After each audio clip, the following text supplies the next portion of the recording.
ಪಿರಿಯಾಪಟ್ಟಣ ತಾಲೂಕಿನ ಬೆಕ್ಕೆರೆ ಗ್ರಾಮದ ಶ್ರೀ ಬಸವೇಶ್ವರ ಸಮುದಾಯ ಭವನದಲ್ಲಿ ಬೆಕ್ಕೆರೆ ಗ್ರಾಮದ ಹಾಲು ಉತ್ಪಾದಕರ ಸಹಕಾರ ಸಂಘದ 2024-25ನೇ ಸಾಲಿನ ವಾರ್ಷಿಕ ಸಾಮಾನ್ಯ ಸಭೆಯನ್ನು ಆಯೋಜಿಸಲಾಗಿತ್ತು. ಕಾರ್ಯಕ್ರಮದಲ್ಲಿ ವಾರ್ಷಿಕ ವರದಿ ಮಂಡಿಸಿ ಮೈಮೂಲ್ ವಿಸ್ತರಣಾ ಅಧಿಕಾರಿ ಬಿಕೆ ಶ್ರೀಕಾಂತ್ ಮಾತನಾಡಿ 2024-25ನೇ ಸಾಲಿನಲ್ಲಿ ಸಂಘವು 6.30 ಲಕ್ಷ ನಿವ್ವಳ ಲಾಭ ಗಳಿಸಿದೆ. ಸಹಕಾರ ಸಂಘದ ಅಭಿವೃದ್ಧಿಯಲ್ಲಿ ಷೇರುದಾರ ಸದಸ್ಯರ ಪಾತ್ರ ಪ್ರಮುಖವಾಗಿದ್ದು, ಗುಣಮಟ್ಟದ ಹಾಲು ಪೂರೈಕೆ ಮಾಡುವ ಮೂಲಕ ಹೆಚ್ಚು ಲಾಭ ಪಡೆಯುವಂತೆ ತಿಳಿಸಿದರು.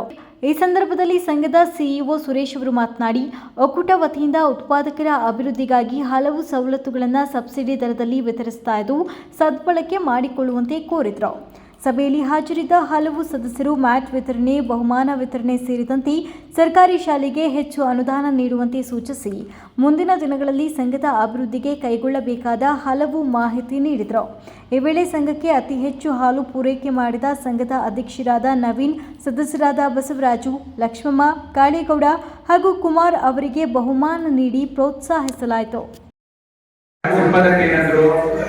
ಎಲ್ಲರಿಗೂ ನೀವು ಬೋನಸ್ ಕೊಡೋದ್ರಿಂದ ಪ್ರೈಸ್ ಕೊಡೋದು ಸಂಘಕ್ಕೆ ಬರೆಯುತ್ತೆ. ಆದ್ರಿಂದ ವಾರ್ಷಿಕ ಮಹಾಸಭೆಗಳು ಪೂರೈಸುವುದರಿಂದ ಅದರ ರಿಸರ್ವೇಷನ್ ಮಾಡೋದಿಲ್ಲ. ಮರಣ ನಿಧಿ ಹೋದ್ರೆ 200 ರೂಪಾಯಿ ಇತ್ತು. ಈ ಮಹಾಸಭೆಯಲ್ಲಿ ಎಲ್ಲ ಹೇಳಿದ್ರಿಂದ ಮರಣ ನಿಧಿನ 300 ರೂಪಾಯಿ ಜಾಸ್ತಿ ಮಾಡಿ ಮರಣ ಆಗಿರೋದು 500 ರೂಪಾಯಿ ಸಂಘಕ್ಕೆ ಕೊಡೋದು. 12 ಲಕ್ಷ ರೂಪಾಯಿ ಅಕೌಂಟಲ್ಲಿ 8 ಲಕ್ಷ ರೂಪಾಯಿ ಇದೆ.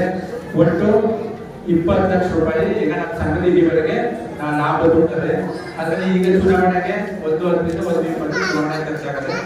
ಎಲ್ಲ ಖರ್ಚೆಲ್ಲ ಕಳೆದು ಈಗ ಪ್ರೆಸೆಂಟ್ ಇವತ್ತವರೆಗೆ 20 ಲಕ್ಷ ರೂಪಾಯಿ ನಮ್ಮ ಸಂಘಕ್ಕೆ ಲಾಭ ಬರುತ್ತದೆ.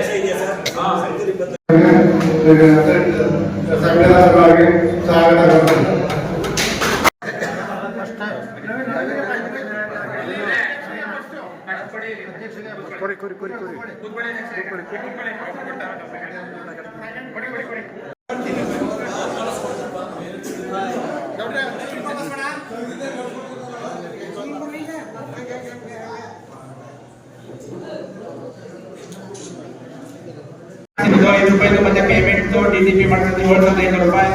ಸರ್ಕಾರ ಪ್ರೋತ್ಸಾಹದ ಸಿಬ್ಬಂದಿ ವೆಚ್ಚ 52,650 ರೂಪಾಯಿ.